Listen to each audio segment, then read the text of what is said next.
Dan begitupun orang yang menanam keburukan walaupun hanya sekecil biji sawi pun akan mendapatkan ganjarannya. Ada orang yang mendapatkan nikmat kubur, ada orang yang mendapatkan siksa kubur. Bahkan dalam satu riwayat kan, ketika orang mendapatkan nikmat kubur kemudian ditunjukkan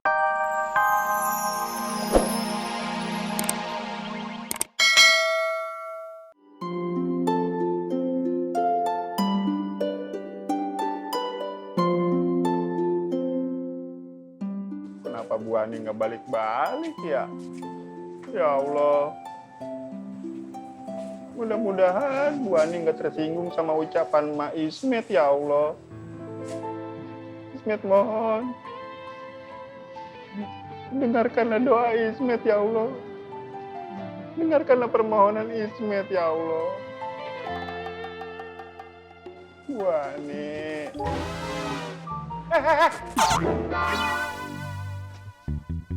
Mau ngapain lu kesini? Mau ke kios Bu Ani. Kan gue udah bilang, kalau mau belanja jangan di kios Bu Ani. Jangan ganggu Bu Ani. Tadi saya ditelepon sama Bu Ani. Bu Ani telepon lu. Kenapa Bu Ani telepon lu? Bu Ani minta tolong saya tutup kiosnya. Bu Ani udah pulang toh? Katanya begitu. Kok Bu Ani bilang ke lu? Kenapa nggak bilang ke gua? Ya kamu tanya sama Bu Ani, jangan tanya saya. Mau kemana lu? Mau tutup kios Bu Ani. Nggak usah, biar gua aja. Udah sono lu balik. Udah sono.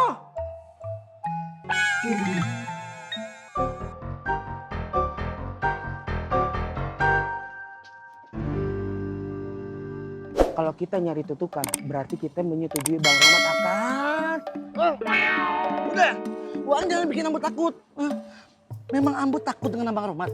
Ambo juga tidak mau Abang Rahmat ada di Siko. Tapi bukan berarti Ambo mau Abang Rahmat meninggalkan dunia ini, Galbuk. Man, kalau kita kagak nyari tutukan, yang ada kita dimarahin sama Bang Bewok. Ditelen, ente mau ditelen sama Bang Bewok? Buk, baiknya kita pulang saja yuk. Kan kita tadi sudah bilang sama Abang Faang. Mungkin Abang Faang juga bisa menasihati Abang Rahmat. Jadi Abang Rahmat tahu kalau mengakhiri hidup itu dosanya gadang. Terus Abang Rahmat juga indah cari-cari lagi tukang gali kubur. Karena dia tahu dosanya gadang. Buk, 2 kali loh man. 2 kali ani kata gadang. Allahu Akbar ya Allah. Bu Pak, yang istri Bapak itu siapa sih? Bapak kok jadi belain si Wiwi terus? justru Pak Eki yang belani Bu Maksudnya Pak Eki jangan sampai omongannya Bu itu nyakiti orang lain. Pak, kalau yang mau dinasehatin tuh si Wiwi, bukannya saya. Si Wiwi itu kalau ngomong kagak dipikirin lagi. Sepadu jeblak aja. Bujuke Pak kan Bu sok ngandani Wiwi ya ora. Bu bohong.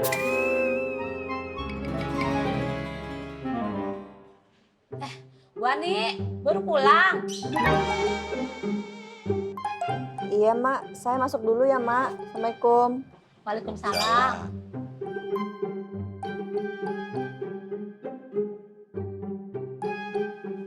Mau ngomong apa lagi, Pak?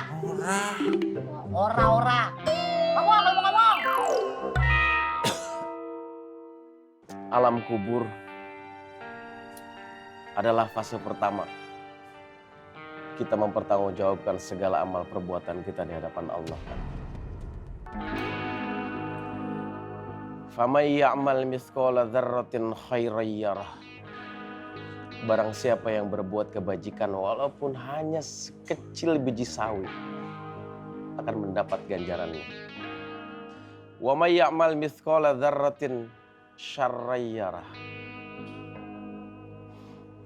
Dan begitupun orang yang menanam keburukan walaupun hanya sekecil biji sawi pun akan mendapatkan ganjarannya.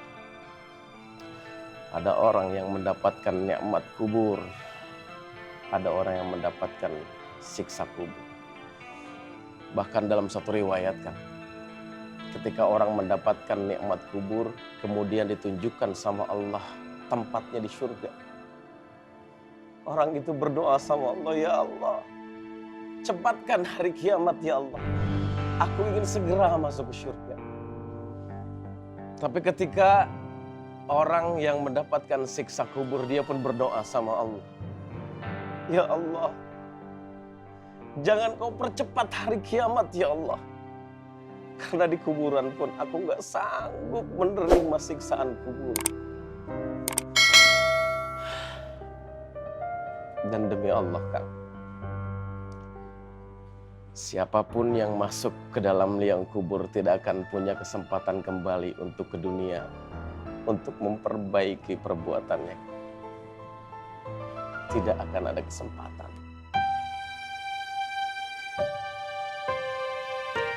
Karena umur itu ibarat batu es kan. Digunakan atau tidak, dia akan tetap habis. Mempersiapkan kematian sejatinya adalah menabung amal soleh. Bukan kita mencari di mana tempat kubur kita. Bukan kita mempersiapkan batu nisan kita. Bukan. Tapi sejatinya adalah menabung, memperbanyak amal soleh untuk kehidupan kita nanti selanjutnya.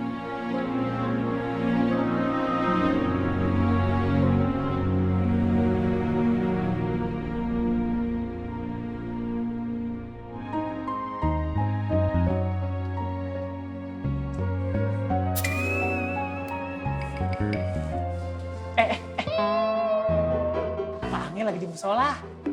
Kalau enggak, lu tunggu di mari ya. Biar gue panggilin dia. Oke. Nggak usah Bang Tommy. Besok aja. Udah nggak apa-apa kayak Mas Sapi aja. Gue yakin nih pasti obrolan penting. Ya kan? Iya, tapi nggak apa-apa beneran. Biar besok aja saya ngobrol. Kalau gitu saya pamit dulu ya Pak Haji. Bang Tommy, Assalamualaikum. Waalaikumsalam. Kenapa selalu kayak begini ya?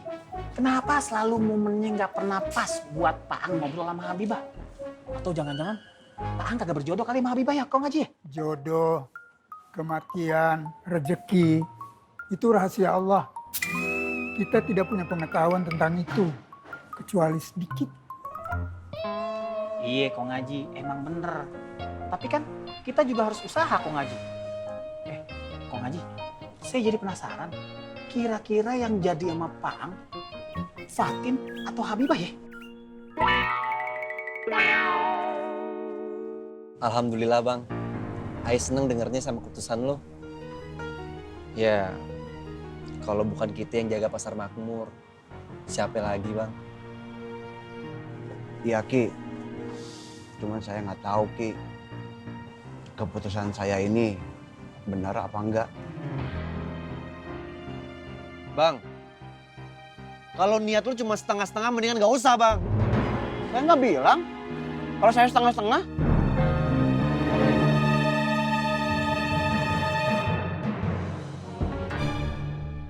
Ki, Ki, malah pergi.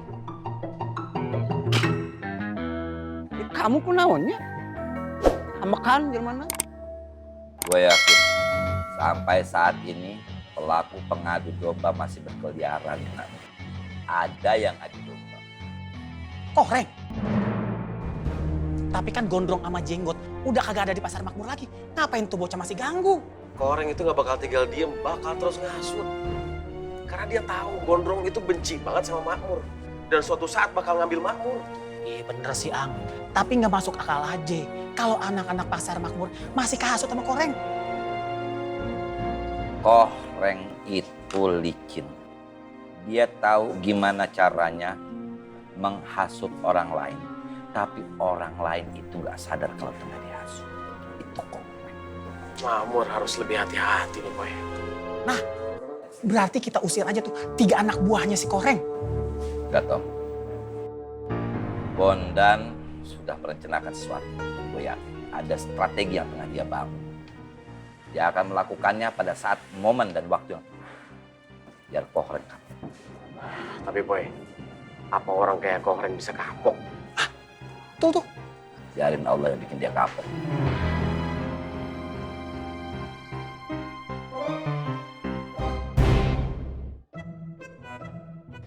Mang Dama, perempuan kayak si Wiwi itu kagak bakalan kapok.